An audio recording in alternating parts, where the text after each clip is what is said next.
dépassé la zone mixte et harcelé par les médias. Mais les deux choses qu'il m'a dit, j'aurais pu courir encore 100 mètres. C'est ce qu'on appelle, en tout cas que j'appelle, l'écologie personnelle. C'est derrière un sportif, il y a une personne, et souvent on l'oublie.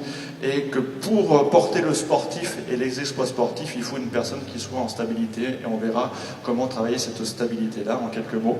On se trouve à Aix-les-Bains pour une conférence sur la santé mentale des sportifs dans la semaine nationale de la santé mentale qui fête son 30e anniversaire.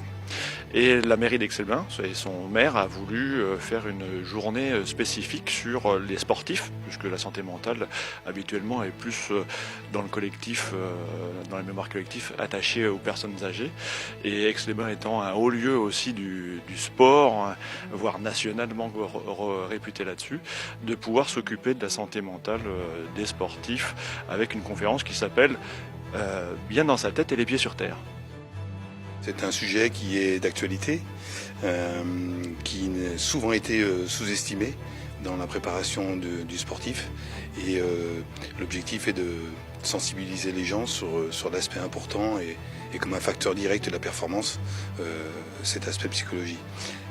Je suis d'autant mieux placé pour en parler que je suis un ancien athlète, que j'entraîne de niveau départemental au très haut niveau, et puis je suis parent aussi de sportifs, donc on est tous sensibles à ce sujet.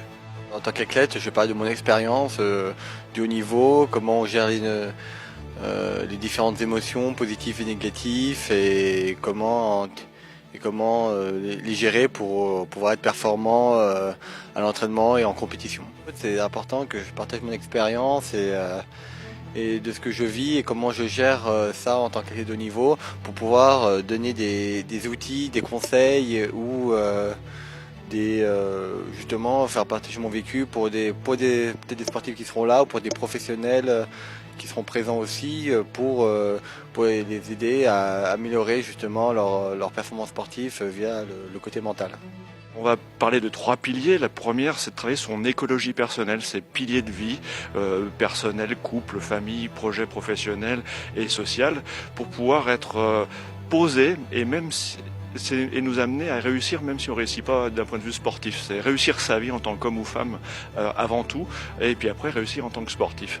Et après, le deuxième pilier, c'est de savoir piloter les énergies négatives, le stress, la peur, la tristesse, la déception, et puis aussi de pouvoir générer des énergies positives, comme la confiance en soi, comme des apprentissages, qui sont autant de ressources pour pouvoir réussir le sport aussi, comme dans la vie de tous les jours, à vrai dire. La santé mentale du sportif, dans la performance, mais aussi en dehors du stade, du terrain, est tout aussi importante. C'est un équilibre de la vie et ça se répercute aussi sur ce que l'on voit dans le monde de l'entreprise. Parce qu'on parle du domaine du sport, mais c'est le même parallèle dans l'entreprise.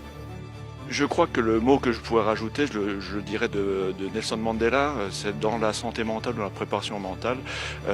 Mandela disait soit je gagne, soit j'apprends.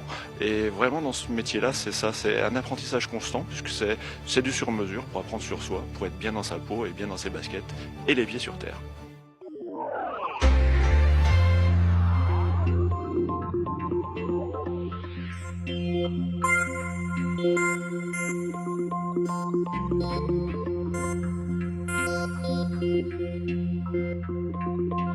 Thank you.